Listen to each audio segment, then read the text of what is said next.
Hi, this is Linda Shea with Drilling Contractor.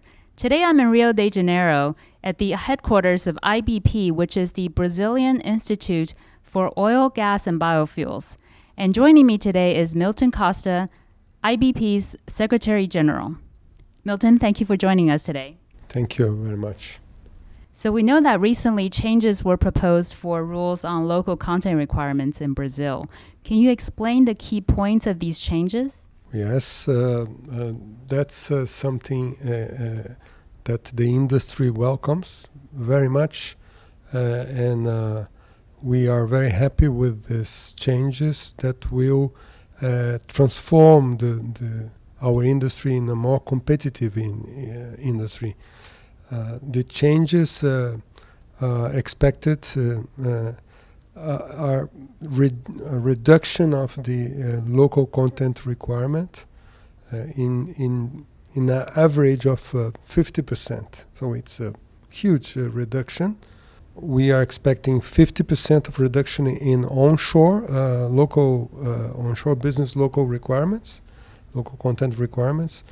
About 18% it will be the requirements for exploration phase in offshore, 25% in well construction, 40% in the subsea and gathering systems and pipelines, and about 25% of minimum requirement of local content for platforms and FPSOs. So with these percentages, we believe that the Brazilian industry can fulfill the competitiveness requirement that we desire, and that will be very good for the industry in order to attract investments.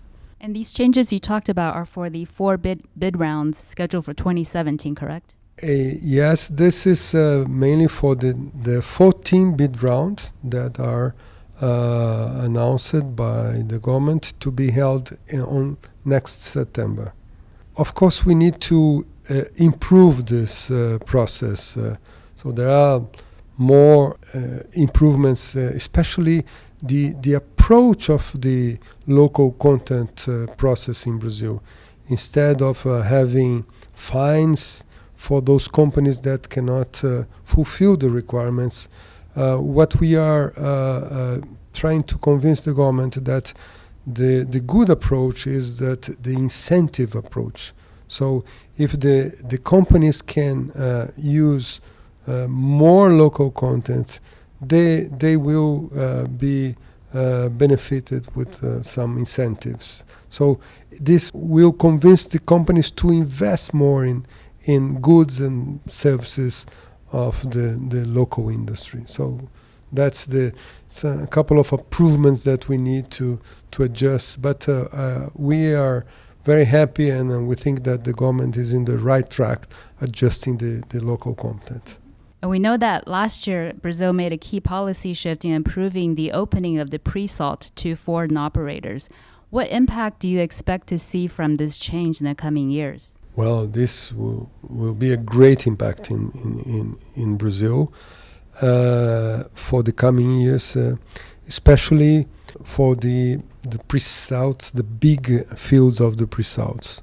The possibility of having other companies here in Brazil operating the big fields of the presalt is something very good for the oil industry.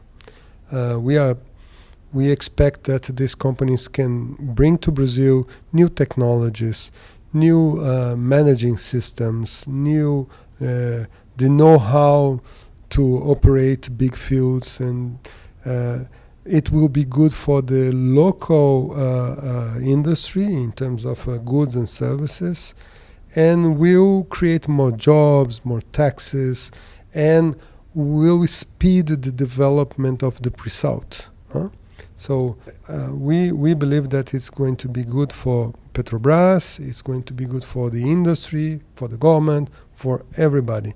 So it's we welcome this decision of the Congress in changing a law that was creating obstacles to the development of the presalt. Also, can you talk to us about what are the issues around unitization in Brazil and what's being done to resolve those challenges? the issues around the unitization in Brazil are mainly created by the presalt regime. No? There are many fields that were included in the past bid rounds in a concession regime, and now we have other fields that are in the PSA regime. The main issues are related to the how to solve these complex equations of the unitization, considering not only the geological, the underground problems, but also, let's say, the tax, different tax regimes. And not only this, but also because in the coming fields that are going to be included in the bid rounds, they have a company, a representative, a national oil company representative of the government in all the pre-salt business that is PPSA, the company. So they have also to participate in this process, in negotiation process. It's not only two companies, but also private companies or three or consortiums, but also PPSA. So this creates, let's say, a more complex problem to be solved.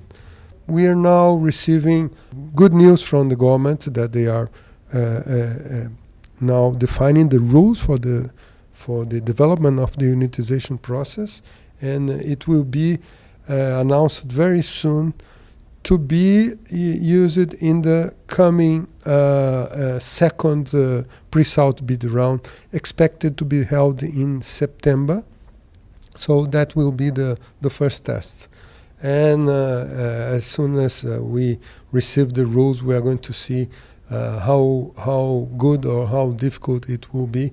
But we are very happy that the government is taking very serious this task of solving this problem in order to facilitate for the companies to invest and to participate in the bid rounds.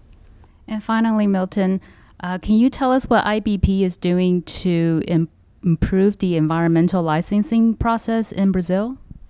The environmental licensing in Brazil is critical for the development of the E&P industry. IBP developed an agreement with the environmental agency, IBAMA, in order to exchange information and showing them how is the process of how is the development of our industry, the phases, the problems, in order that IBAMA can understand very well. And what we are expecting is that the environmental license process, they have a very well established rules and time. If it's 6 months, okay. If it's 1 year, okay. If it's 2 years, okay. But we need to know exactly the rules. They have to be very clear.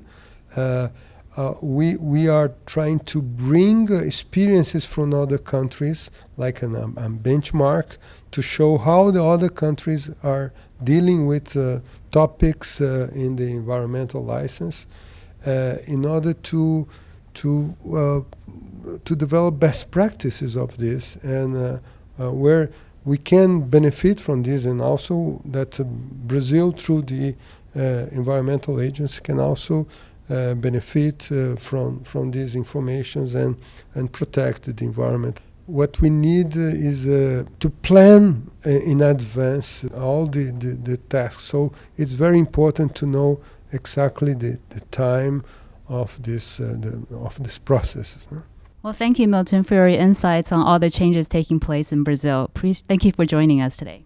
Oh, thank you very much for the opportunity, and it's a pleasure to be with the IADC giving information about Brazil. Thank you. And thank you, viewers, for joining us on drillingcontractor.org.